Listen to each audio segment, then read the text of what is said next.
की पहचान है वो बलोच है, और बलोच आज मजलूम है, बलोच आज गुलाम है। और 1971 का वार कौन भुला सकता है।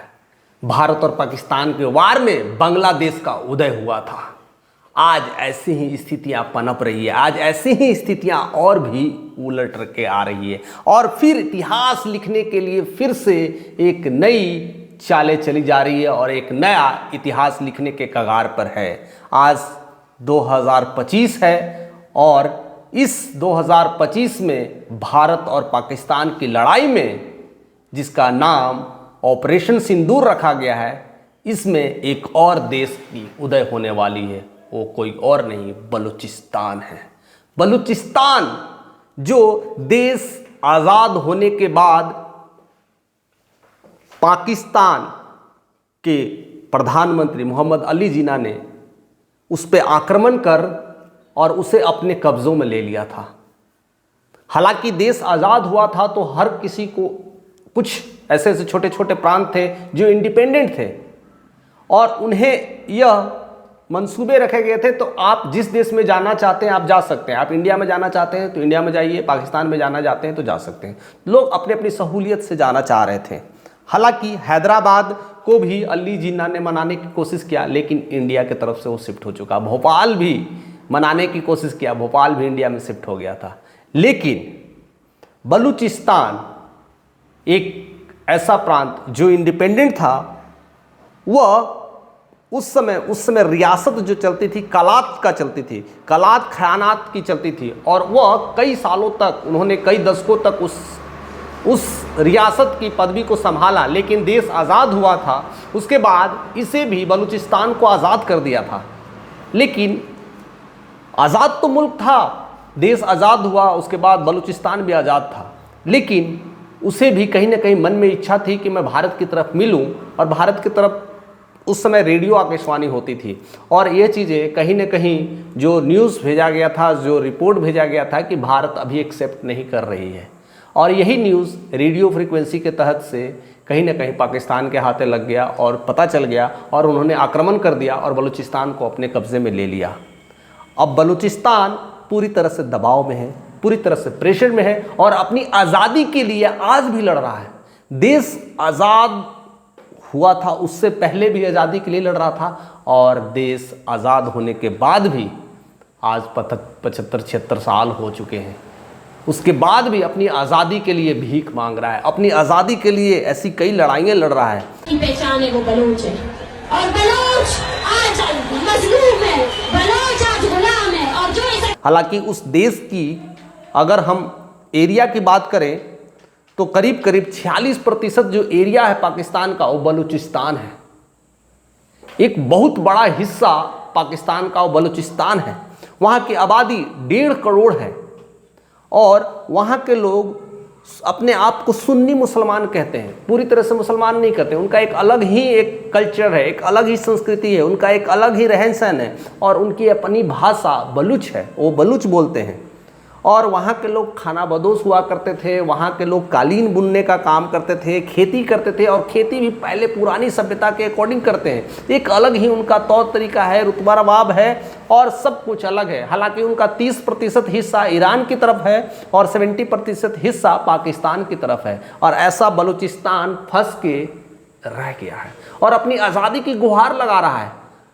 कई बार इस आज़ादी के लेकर के पाकिस्तान के खिलाफ विद्रोह किया है, पाकिस्तान के खिलाफ मोर्चे संभाले हैं, और ऐसे कई सारे कत्लेआम हुए हैं, कई सारे झगड़े हुए हैं, कई सारे लड़ाइयाँ लड़ी हैं।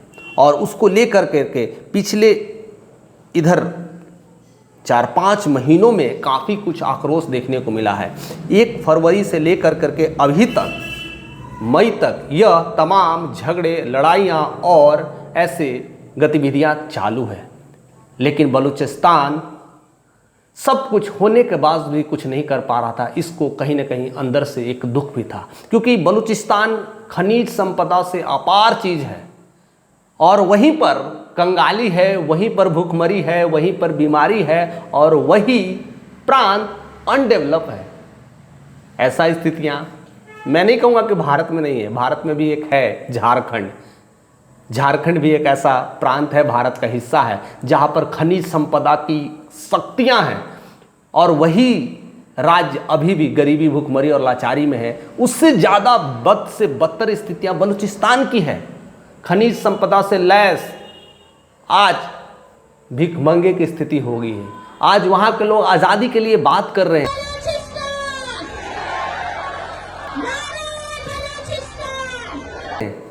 लेकिन भारत की इस ऑपरेशन ने, जिसका नाम ऑपरेशन सिंदूर दिया गया है, और भारत ने जिस तरह से स्ट्राइक कर रहे हैं और काफ़ी झगड़े हुए, तनातनी का माहौल बन रहा है और लगता है कि आने वाले समय में एक बड़ा सा युद्ध में तब्दील होने वाला है। इसको लेकर के भी बलूचिस्तान में एक अलग सी लहर फैल चुकी है। वहाँ पर तमाम मोर्चे हो रहे हैं, तमाम स्पीच चल रहे हैं, तमाम न्यूज़ वायरल हो रहे हैं। वहाँ के लोग, वहाँ की सियासत पूरी तरह से अलग होने की काफ़ी कोशिश कर रही है, काफ़ी मशक्क़त कर रही है और समाज शरीफ के खिलाफ मोर्चा उठा लिया है।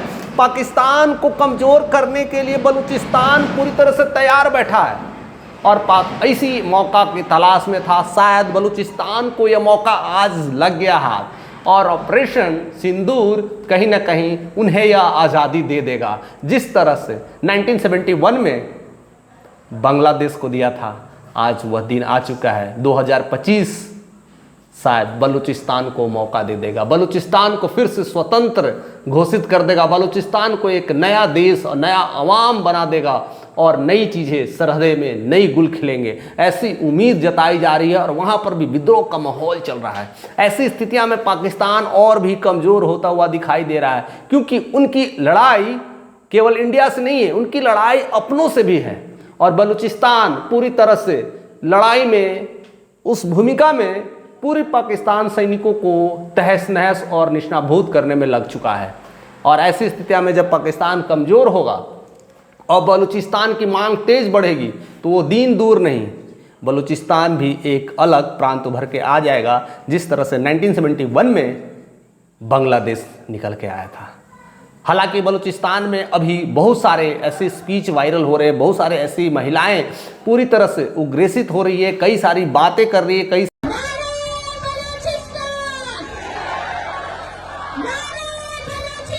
सारे अपने मुल्क के आज़ादी के लिए कई सारे नारे लगा रहे हैं। वहाँ पर एक अलग ही महफिल, एक अलग ही एकजुटता और अलग ही एक सियासत के लिए, एक देश में आज़ादी के लिए एक भूख दिख रही है और एक मांग दिख रही है, एक विद्रोह दिख रहा है। और ऐसा विद्रोह एक नई प्रांत की उत्पत्ति का कारण है। और ऐसे में कई सारे ऐसे वीडियोस आ चुके हैं या आने वाले होंगे जो कह रहे हैं कि पाकिस्तान अब प्रेग्नेंट हो चुकी है, क्योंकि इससे पहले 1971 में भी प्रेग्नेंट हुई थी, तो उस समय बांग्लादेश निकला था। इस बार भी प्रेग्नेंट हो रही है तो बलूचिस्तान निकलने वाला है। हालांकि बहुत कुछ होने वाला है, बहुत कुछ बदलने वाला है और पाकिस्तान की स्थितियां बद से बदतर होती जा रही है कि उनकी युद्ध अब केवल भारत से नहीं, अब उनकी युद्ध अब बलूचिस्तान से है। क्या बलूचिस्तान इस तमाम युद्ध के बावजूद या भारत की सपोर्ट के बावजूद क्या वह निकल पाएगा? क्या वहाँ का बच्चा खिलखिला के जग पाएगा? क्या उठ पाएगा? या एक नया बलूचिस्तान हम देख पाएंगे? ऐसे तमाम चीज़ें वहाँ पर चल रही है। उस तमाम चीज़ों को लेकर के वहाँ पर एक अलग विद्रोह चल रहा है, एक अलग तनातनी है और सरकार के खिलाफ मोर्चा तो चल रहा है और शहबाज शरीफ के खिलाफ भी यह एक अलग ही भूमिका निभा रहे हैं। ऐसे में बलूचिस्तान का क्या होगा, आप अपने कमेंट के माध्यम से ज़रूर बताइएगा। क्या लगता है कि 1971 की तरह 2025 में भी बलूचिस्तान आज़ाद हो जाएगा या वैसे ही दब के रह जाएगा इतिहास के पन्नों में, वैसे ही कुचलता, वैसे ही मरता, वैसे ही लाचारी, वैसे ही बीमारी, वैसे ही भूखमरी, सब कुछ होते हुए भी, खनिज संपदा होते हुए भी ऐसी स्थितियां में रहेगा या फिर निकल के बाहर आएगा? तमाम खबरों के साथ आप बने रहिए। चैनल पर नए तो सब्सक्राइब करिए, क्योंकि बहुत सारे खेल अभी